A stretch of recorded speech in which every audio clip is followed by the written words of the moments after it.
1897 റുമേനിയയിലെ കാർപാത്യൻ മലനിരകളിലെ തണുത്തുറഞ്ഞ പ്രദേശത്ത് ഒരു തിന്മയുടെ ശക്തി ഉടലെടുത്തു. I am Dracula. ഒരു വൈറസിനെ പോലെ ആസ്വാദക മനസ്സുകളിലേക്ക് പടർന്നു കയറിയ രക്തദാഹിയും മരണമില്ലാത്തവനുമായ ആ കഥാപാത്രം പുസ്തകങ്ങളിലൂടെയും സിനിമകളിലൂടെയും നാടകങ്ങളിലൂടെയും അനശ്വരനായി മാറി. ഡ്രാക്കുളയുടെ രചനാരീതിയിൽ തുടങ്ങുന്നു ബ്രാം സ്റ്റോക്കറിന്റെ ബ്രില്യൻസ്. കത്തുകൾ, പത്രവാർത്തകൾ തുടങ്ങിയവയുടെ ഫോർമാറ്റിൽ കഥ പറയുന്ന എപ്പിസ്റ്റോളറി രീതിയിൽ ബ്രാം സ്റ്റോക്കർ എഴുതിയ നോവലിൽ ശാസ്ത്രവും അന്ധവിശ്വാസവും തമ്മിലുള്ള അതിർവരമ്പുകൾ നനുത്ത മൂടൽമഞ്ഞു പോലെ നേർത്തതാണ്. ബ്രാം സ്റ്റോക്കറുടെ ഡ്രാക്കുളയിലെ പ്രധാന കഥാപാത്രമാണ് ഡോക്ടർ ജോൺ സെവാർഡ്. അന്ധവിശ്വാസങ്ങളുടെ സ്വഭാവവും ബലഹീനതകളും മനസ്സിലാക്കാൻ ശാസ്ത്രവും വസ്തുതകളും പ്രയോജനപ്പെടുത്തുന്നതിലൂടെ നോവലിൽ സെവാർഡ് വ്യത്യസ്തനാകും. മാനസികാസ്വാസ്ഥ്യമുള്ളവർക്കായി ഒരു അഭയകേന്ദ്രം നടത്തുന്ന മാനസികാരോഗ്യ വിദഗ്ധനാണ് അദ്ദേഹം.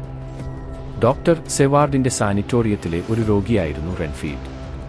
പ്രാണികൾ, ചിലന്തികൾ, പക്ഷികൾ, എലികൾ തുടങ്ങിയവയെ ഭക്ഷിച്ച് അവയുടെ ജീവശക്തി സ്വന്തമാക്കാമെന്നു വിശ്വസിക്കുന്ന പ്രത്യേക മാനസികാവസ്ഥയാണ് റെൻഫീൽഡിനുള്ളത്.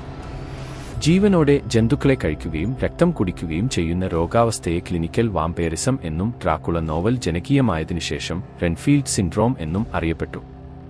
ജെയിംസ് ബ്ലണ്ടൽ 19-ാം നൂറ്റാണ്ടിന്റെ തുടക്കത്തിൽ മനുഷ്യരിൽ നിന്നും മനുഷ്യരിലേക്കുള്ള രക്തദാനം പരീക്ഷിച്ചിരുന്നു. 1897 നോവൽ പ്രസിദ്ധീകരിച്ച കാലഘട്ടത്തിൽ രക്തപ്പകർച്ച അപകടകരമായ സങ്കീർണതകൾ നിറഞ്ഞ ഒരു പരീക്ഷണ പ്രക്രിയയായിരുന്നു. ലൂസിക്ക് ലഭിക്കുന്ന രക്തപ്പകർച്ചകൾ അനുയോജ്യമായിരുന്നോ എന്നോ അത് പരിശോധിക്കാൻ എന്തെങ്കിലും മാർഗം അവലംബിച്ചിരുന്നോ എന്നോ നോവലിൽ ഒരിക്കലും പരാമർശിക്കുന്നില്ല. I am Dracula.